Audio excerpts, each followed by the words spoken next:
Hello everyone, welcome to लक्ष्य force. जो question आपको स्क्रीन पे दिख रहा है ये बहुत सारे एग्जाम्स में पूछा जाता है इस पैटर्न का क्वेश्चन। और ये क्वेश्चन एनडीए के एग्जाम का प्रीवियस ईयर क्वेश्चन है, तो एक्सपेक्टेड है कि इस पैटर्न का क्वेश्चन आपके अपकमिंग एग्जाम में भी आ सकता है। देखने में ये क्वेश्चन डरावना लग सकता है, लेकिन ये क्वेश्चन बहुत ईजी होते हैं। ठीक है, अगर आपको इसका पैटर्न एक बार पता चल गया। ऐसे ही मंकी वाला क्वेश्चन भी आता है कि एक बंदर है, वो चढ़ता है फिर उतरता है। तो ध्यान से समझ लो, आज के बाद ऐसे क्वेश्चन कभी गलत नहीं करोगे। क्या कहा जा रहा है कि एक शराबी व्यक्ति है, वो सड़क पर सीधे टहल रहा है। वो क्या करता है कि 5 कदम आगे जाता है, फिर 3 कदम पीछे लौट आता है, और वह ऐसा ही करता रहता है। हर कदम उसका जो है, एवरी स्टेप जो है उसका 1 मीटर का है, और उसको 1 सेकंड लगता है हर स्टेप को करने में। तो पूछा क्या है कि सड़क के इनिशियल पॉइंट से, जहाँ से उसने बिगिनिंग शुरू करी, तो यहाँ से 11 मीटर की दूरी पर यहाँ पे एक गड्ढा है। तो बताना है कि कितने सेकंड बाद वो उस गड्ढे में गिर जाएगा। इसी सवाल में सेम डेटा को ऐसे भी पूछा जा सकता है कि एक बंदर 11 मीटर के खंभे पे चढ़ना चाहता है।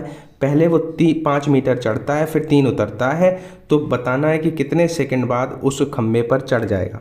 तो इस तरह के सवालों में जो आपको ध्यान रखना है वो ये रखना है कि जब वो एक बार गड्ढे में, पहले क्या कर रहा है शराबी, 5 जा रहा है, फिर 3 लौट के आ रहा है, फिर जा रहा है, फिर 3 लौट के आ रहा है। लेकिन जब वो एक बार फाइनली गिर जाएगा गड्ढे में, फिर वो लौट के नहीं आएगा। सिमिलरली मंकी का क्वेश्चन अगर होगा तो पहले तो मंकी चढ़ रहा है, उतर रहा है, लेकिन जब एक बार पूरा चढ़ जाएगा ऊपर, फिर नहीं उतरेगा। ऐसे अप्रोच ये आपको ध्यान रखना है सवालों में। और सॉल्व करने के लिए ये तो मैंने आपको समझा दिया, लेकिन फॉर योर कैलकुलेशन आपको जो आगे वाला स्टेप रहेगा, पीछे तो नहीं आ पाएगा फाइनली, तो जो 5 कदम होंगे, जो शुरू के 5 कदम, वो टोटल डेस्टिनेशन से 11 मीटर हमें पहुंचाना है गड्ढे तक, तो वो घटा के तब सॉल्व करेंगे। ऐसे सवालों में ध्यान रखना। अब क्यों करेंगे अभी आपको बहुत अच्छे से बता दूंगा।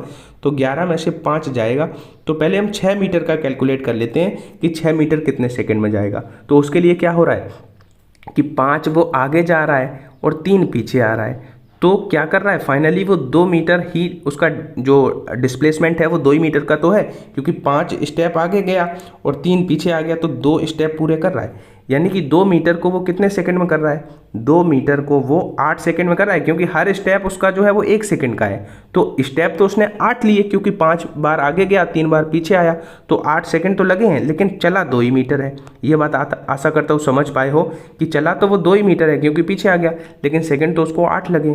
तो 8 सेकंड में अगर 2 मीटर चलता है, तो ये 6 मीटर चलने के लिए, यानी कि 6 मीटर चलने के लिए उसको कितना टाइम लगेगा, ये इसका 3 गुना है, तो इधर भी 3 गुना हो जाएगा, यानी कि 24 सेकंड में वो कितना चल गया, 6 मीटर चल गया। अब मेरी बात ध्यान से समझना, 24 मीटर में अगर वो 6 सेकंड चल गया, तो हमें क्या, 6 मीटर में अगर वो 24 सेकंड में 6 मीटर चल चुका है, अब हमें चलाना कितना है, फाइनली 6 चल चुका है, 11 पे वो गड्ढा है, यानी कि 5 मीटर हमें इसमें और चलाना है। तो 5 मीटर इसमें हम प्लस कर देंगे सिंपली। तो 24 में 5 सेकंड, क्योंकि एक स्टेप 1 सेकंड का है, तो 5 सेकंड जोड़ेंगे तो 29 सेकंड में वो गड्ढे में जाके गिर जाएगा। अब तुम 29 इसका आंसर हो गया।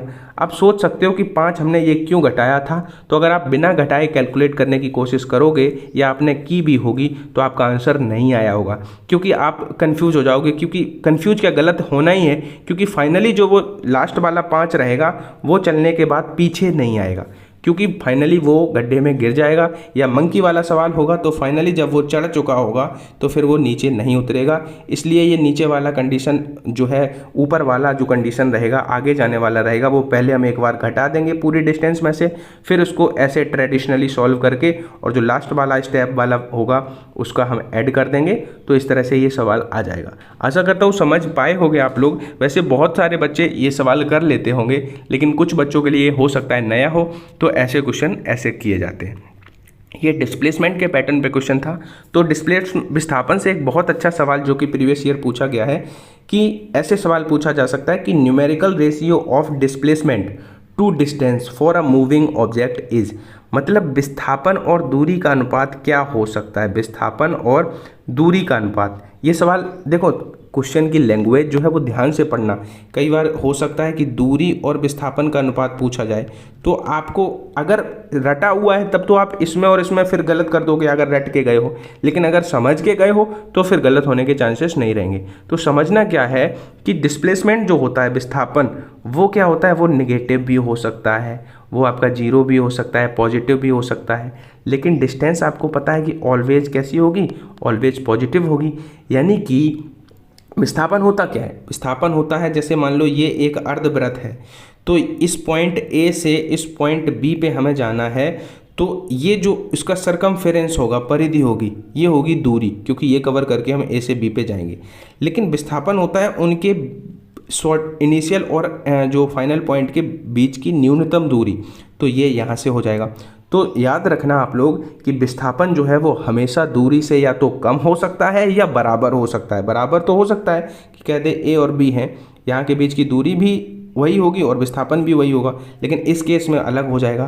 क्या हो जाएगा? विस्थापन कम रह जाएगा। और विस्थापन जीरो भी हो सकता है, क्योंकि एक पॉइंट यहाँ था, अब वो पूरा घूम के फिर यहीं पे आ गया सर्कल बना के, तो दूरी तो वो इतना पूरी परिधि के बराबर चल लिया, लेकिन विस्थापन तो उसका जीरो हो गया, क्योंकि final point minus initial point तो दोनों एक ही है, तो जीरो भी हो सकता है। यानी कि अब हमें क्या है, फ्रैक्शन पता होता है कि हमें अनुपात बताना है विस्थापन से किसका, दूरी का। और हमें पता है कि दूरी हमेशा जो है वो क्या होगी, बड़ी होगी। दूरी विस्थापन से बड़ी होगी। ये विस्थापन हमेशा दूरी से छोटा होगा। तो अगर छोटे में बड़े से डिवाइड करेंगे, जैसे 2 से 3 में डिवाइड करेंगे, तो क्या करेगा, ये हमारा या तो इक्वल आ सकता है 1 के।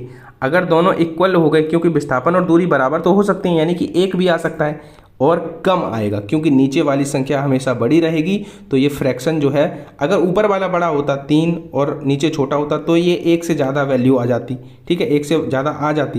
लेकिन क्योंकि नीचे बड़ा है, डिनोमिनेटर हर बड़ा है, क्योंकि दूरी हमेशा बड़ी होगी, तो ये वैल्यू हमेशा कम आएगी, 1 के बराबर आएगी या कम आएगी।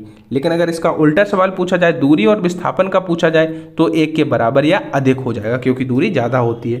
तो ऐसे सवाल जो है वो आ सकते हैं। अब डिस्प्लेसमेंट से अभी क्या है कि एक कोस्ट गार्ड का क्वेश्चन था, वो बच्चे ने भेजा था, मैसेज किया था, तो मैं आपसे पूछ लेता हूँ कि उसने एक्स अक्ष पर चली गई दूरियाँ वो पॉइंट दिए थे कि -7 और 3, ठीक है, और 3 और -7 ऐसे थे, 7 और -3 ऐसे कुछ पॉइंट दिए थे, और कहा था कि इन में से चारों विकल्पों में से बताना था कौन सा जो है ऋणात्मक विस्थापन होगा, किसमें नेगेटिव जो है डिस्प्लेसमेंट होगा।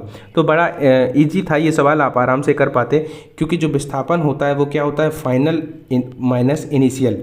तो फाइनल इसका पॉइंट कितना था, 3, माइनस इनिशियल कितना था, -7, तो माइनस पहले से है, तो माइनस प्लस 7 हो जाएगा, ये तो पॉजिटिव हो गया, नहीं हो सकता था आंसर।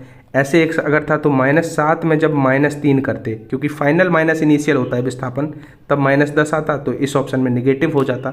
या क्या वो ऑप्शन थे, किस तरह से थे, तो ऐसे विस्थापन से सवाल आ सकता है। और जो मैंने आपको अभी बताया है सवाल, अगर आपको एक्चुअली समझ में नहीं आया है तो आप हमें कमेंट जरूर कर देना, क्योंकि ये सवाल आपको समझना बहुत ज़रूरी है कि मंकी वाला पूछा जा सकता है या एक शराबी वाला पूछा जा सकता है। आशा करता हूँ आपको समझ में आ गया होगा।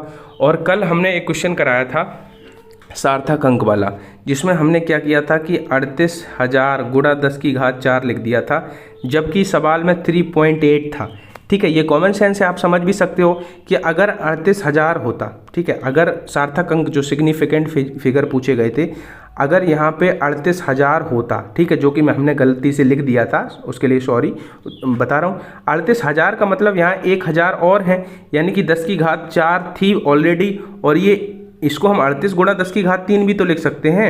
तो ये 10⁻³ गुणा में घातें जुड़ जाती हैं, तो 10⁻4 + 3 यानी कि ये बन जाता 38 गुणा 10⁻7, और 10⁻7 हम कंसीडर करते नहीं हैं, तो इसमें सिग्निफिकेंट डिजिट केवल 2 हो जाते। लेकिन हमने वहाँ पे 5 बताया था, क्यों? क्योंकि क्वेश्चन में हमने गलत प्रिंट हो गया था, टाइप नहीं हो पाया था, 3.8 था, ये ऐसे था, × 10⁴ था। तो यहाँ पे 10⁻³ कंसीडर नहीं होंगी, क्योंकि यहाँ डेसिमल ऑलरेडी लगा है, तो इनको 10⁻⁴ में कन्वर्ट नहीं किया है, तो इसलिए यहाँ पे 1 2 3 4 5 होंगी।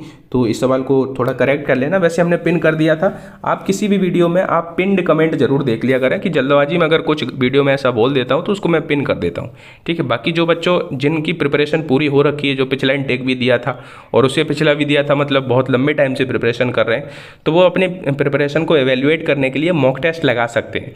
तो एक प्लेटफॉर्म जो मैं रिकमेंड कर रहा हूँ, उसका लिंक डिस्क्रिप्शन बॉक्स में दिया हुआ है, आप उसको गूगल प्ले स्टोर से डाउनलोड करके वहाँ पे फ्री वाले मॉक टेस्ट लगा के देख लेना। अगर आपको अच्छा लगे कि हाँ ये जो है एग्जाम ओरिएंटेड चीज़ें हैं, ऐसा ही पैटर्न एग्जाम का होता है, चाहे नेवी की प्रिपरेशन करना है चाहे एयरफोर्स का लगाना है मॉक टेस्ट, तो वहाँ पे एनरोल कर सकते हैं। मेरा रेफरल कोड है अनु50, जिसको अप्लाई कर देने के बाद आपको 150 रुपये का एक्स्ट्रा डिस्काउंट मिल जाएगा। तो आप चेक कर लेना एक बार, बाकी आप लोग पढ़ते रहो, हम इसी तरह से आपको कुछ ना कुछ रेगुलर सिखाते रहेंगे। और अभी रिस्पॉन्स उतना नहीं है। हमें लगता है कि रिजल्ट के बाद बच्चे उस तरह से पढ़ेंगे, तो इसलिए अभी हम चैप्टर वाइज को थोड़ा स्टॉप कर देते हैं। आई थिंक बताना आप लोग कमेंट सेक्शन में भी।